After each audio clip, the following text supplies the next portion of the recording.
This week's Playwright Tip, endings. Because your last impression is always as important as your first impression.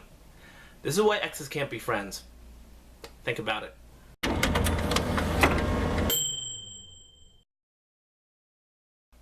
In the movie adaptation, Brian Cox's character, who's supposed to be this big screenwriting guru, says that you can make your script anything you want. You can put anything you want in a script.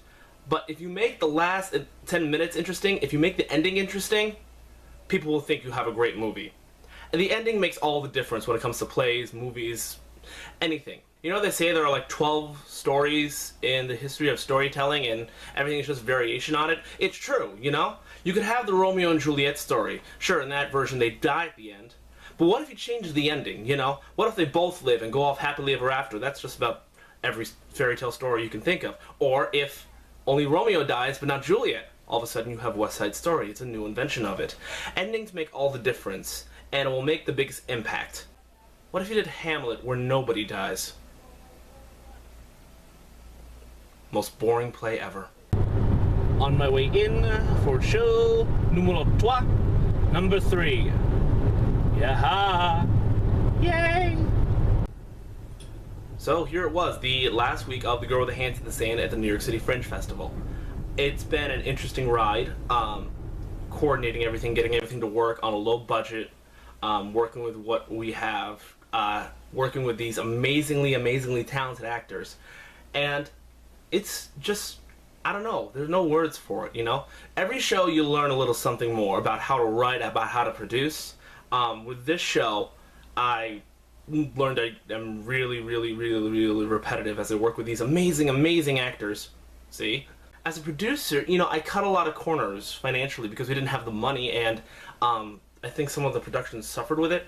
And, you know, I take blame for that because, you know, money's tight. We do what you do. I know last week I said we had a bad review, but you know what? You push forward. I mean, I don't really care what the review said at this point. You know, it's one person's opinion, and the reason I brought up endings with this video is because the one thing I did get praised for a lot was the original ending. And the review said it, and every audience member I talked to loved how original the ending was, how different it was from every other play on the same topic. And that made me really excited. I have this thing where the end of Act 1 or the end of the show has to have this twist to it that no one sees coming but still works. I'm the M. Night Shyamalan of the theater world, except I'm not pretentious about it.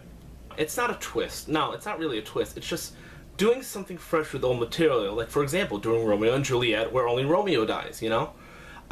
If anyone knows a adaptation of Romeo and Juliet or something along the lines of Romeo and Juliet when Juliet dies and Romeo doesn't, let me know. I'm curious to how that plays out. Next thing you know, we're doing our 4th show, and then all of a sudden it's closing night, and this run you've had, everything you've worked for, is culminating into this last show. It's surreal. Alright, last show, Michael. How you feeling? Another perspective. Oh, I'm excited. I mean, think about this. I mean, a show with 4 people about just plain art, not about zombies, not about action and fighting, but about just plain art and great acting. And we've been had at least a half full house every night. Tonight, 3/4 full. Can't complain about any of that. Closing night. Excitement.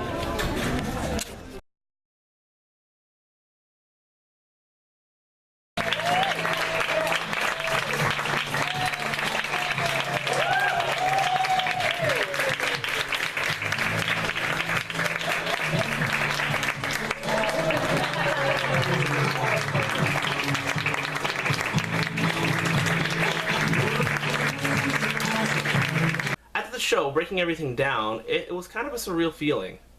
I don't know if this play is ever going up again. I don't know if I'm going to work with any of these actors ever again, or any of the team members who were also fantastic. And it's just this weird feeling of you don't know what's coming next. I just think over the last couple of weeks and months of getting this show up and what we had to do it.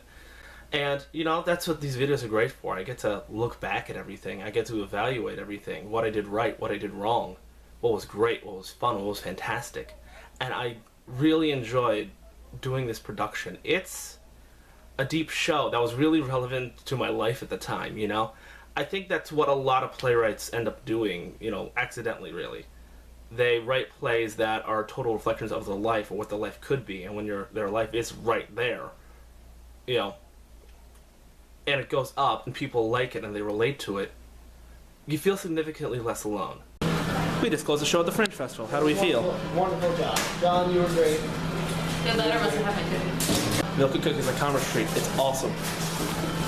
Because the world should know.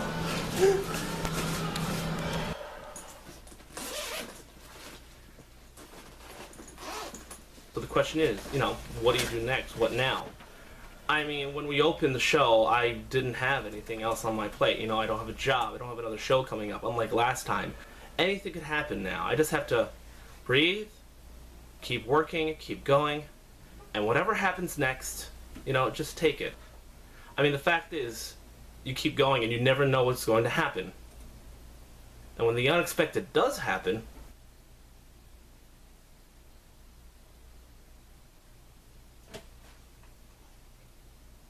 no flipping way.